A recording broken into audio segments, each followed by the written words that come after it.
Hello అండి, అందరికీ నమస్తే. నేను మీ Gaurav Krishna. Welcome back to our channel wall posters. Daily లాగే ఈ రోజు కూడా చాలా ఇంట్రెస్టింగ్ అప్డేట్స్ అయితే మీ ముందుకైతే రావడం జరిగింది. సో ఛానల్ ఎవరైనా కొత్తగా చూస్తున్నట్టయితే ఛానల్ సబ్స్క్రైబ్ చేసుకొని బెల్ ఐకాన్ అయితే ఆన్లో పెట్టుకోండి. సో ముందుగా లోకేష్ కనకరాజు గురించి ఒక అప్డేట్ ఉందన్నమాట. ఏంటంటే సినిమా కూలీ సినిమా ఏదైతే ఉందో అది ఆగస్టు 14వ తారీఖు రిలీజ్ అవుతుంది కదా. సో ఆ రోజు మనడు ఒకటే రోజు 3 షోలు చూడడం జరుగుతుందంట.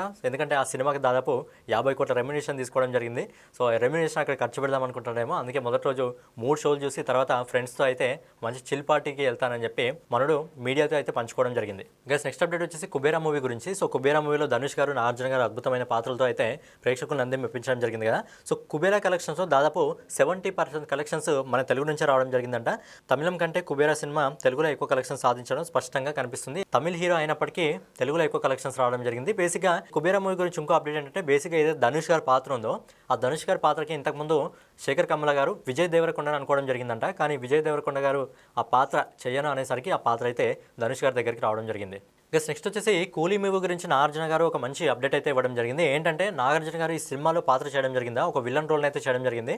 అయితే ఈ పాత్ర నేను చేయకపోతే ఒక మంచి పాత్ర మిస్ అయ్యేవాడిని అని చెప్పి నాగార్జున గారు అయితే చెప్పడం జరిగింది. అలాగే ఈ సినిమాలో ఆయన వాడిన ఒక పదజాలం ఏదైతే ఉందో, కొన్ని వర్డ్స్ ఉన్నాయో ఆ వర్డ్స్ ఖచ్చితంగా వచ్చిన తర్వాత నాగార్జున గారు ఇంత యాంగ్రీ రోల్లో కూడా చేయగలుగుతారా, ఈ విధంగా కూడా మాట్లాడగలుగుతారా, ఒక ఆ వర్డ్స్ ఏవైతే ఉన్నాయో అవి విన్న తర్వాత నా ఫ్యామిలీ రియాక్షన్ ఏ విధంగా ఉంటుందో అని చెప్పి ఒక స్టేట్మెంట్ అయితే ఇవ్వడం జరిగింది. మన నాగార్జున గారు ఎలాంటి స్టేట్మెంట్ ఇవ్వడం జరిగిందంటే ఖచ్చితంగా ఏదైతే కూలీ సినిమా ఉందో ఆ రజనీకాంత్ గారితో పోటాపోటీగా నాగార్జున గారి పాత్ర ఉండబోతుంది అని చెప్పి మనకైతే అర్థమవుతుంది. సో మెహర్ రమేష్ గారు ఏం చెప్పడం జరిగిందంటే చిరంజీవి గారితో నేను సినిమా తీయడం జరిగింది, అలాగే పవన్ కళ్యాణ్ గారితో తీస్తా అని చెప్పి ఆయన చెప్పడం జరుగుతుంది. కానీ ఫ్యాన్స్ మాత్రం సస్సే మీరా వద్దు అని చెప్పడం జరుగుతుంది.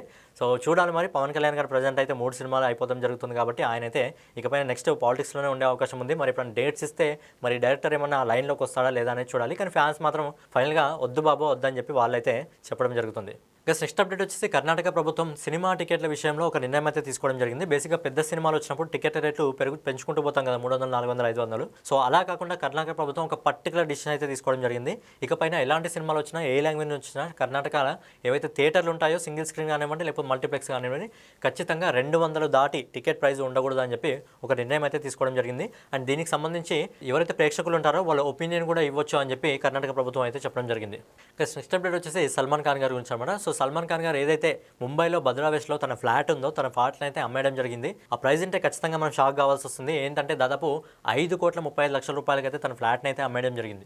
నెక్స్ట్ అప్డేట్ వచ్చేసి రామాయణ మూవీ గురించి అనమాట. సో రామాయణ మూవీ సంబంధించి బడ్జెట్ రీసెంట్గా రావడం జరిగింది. మొత్తం ఇండియాలోనే ఒక హల్చల్ చేస్తుంది. దాదాపు 4,000 కోట్లు అని చెప్పి. అయితే హాలీవుడ్ మూవీస్ ఉన్నాయో అవతార్ లాంటి మూవీ ఉందో దాని బడ్జెట్ కంటే ఈ సినిమా బడ్జెట్ ఎక్కువగా ఉంది. సో దేనికోసం అంతలా అవుతుందంటే ఈ సినిమాలో ఒక టెక్నాలజీ అయితే వాడడం జరుగుతుంది. ఆ టెక్నాలజీ వల్ల ఇంత బడ్జెట్ అవుతుంది అని చెప్పడం జరిగింది. అలాగే ఈ సినిమాని ప్రపంచవ్యాప్తంగా వార్నర్ బ్రదర్స్ అయితే ప్రపంచవ్యాప్తంగా ఈ సినిమాని పరిచయం చేయబోతున్నారు. అలాగే ఈ సినిమాకి సంబంధించిన VFX విషయంలో లార్డ్ ఆఫ్ రింగ్స్ పనిచేసిన వాళ్ళు, అలాగే మార్వెల్ మూవీస్కి పనిచేసిన వాళ్ళు అయితే పనిచేయడం జరుగుతుంది. సో అందుకని చెప్పి ఈ సినిమా బడ్జెట్ ఇంతలా వెళ్ళిపోతుంది అని చెప్పి చెప్పడం జరుగుతుంది. ప్రజెంట్ ఇండియాలో ఏవైతే సినిమాలు రావడం జరుగుతుందో అట్లీ అల్లు అర్జున్ మూవీ కానివ్వండి, అలాగే SSME 29 కానివ్వండి, అలాగే రామాయణ మూవీ కానివ్వండి, ఈ అన్ని సినిమాలకు కూడా ఏకంగా మన ఇండియాకి పనిచేసిన వాళ్ళే కాకుండా ఏకంగా హాలీవుడ్లో పనిచేసిన VFX సంబంధించిన వాళ్ళైతే మన ఇండియన్ సినిమాకి అయితే ప్రజెంట్ వాళ్ళు పనిచేయడం జరుగుతుంది. అంటే ఖచ్చితంగా ఇండియన్ సినిమాలు ఈరోజు టాలీవుడ్ నుంచి, బాలీవుడ్ నుంచి, ఇండియా నుంచి ఏకంగా గ్లోబల్ స్థాయికి అయితే వెళ్ళడం జరుగుతుంది.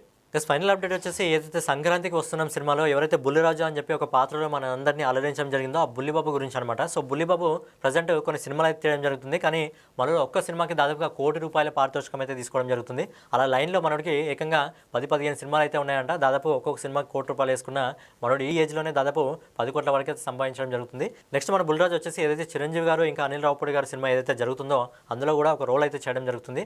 సో ఫైనల్గా ఇవ్వనమాట ఈరోజు అప్డేట్స్. రేపటి వీడియోలో మళ్ళీ కలుసుకుందాం. సో మన వాల్ పోస్టర్ ఛానల్ ఎవరైనా కొత్తగా చూస్తున్నట్టయితే ఛానల్ సబ్స్క్రైబ్ చేసుకొని బెల్ ఐకాన్ అయితే ఆన్లో పెట్టుకోండి.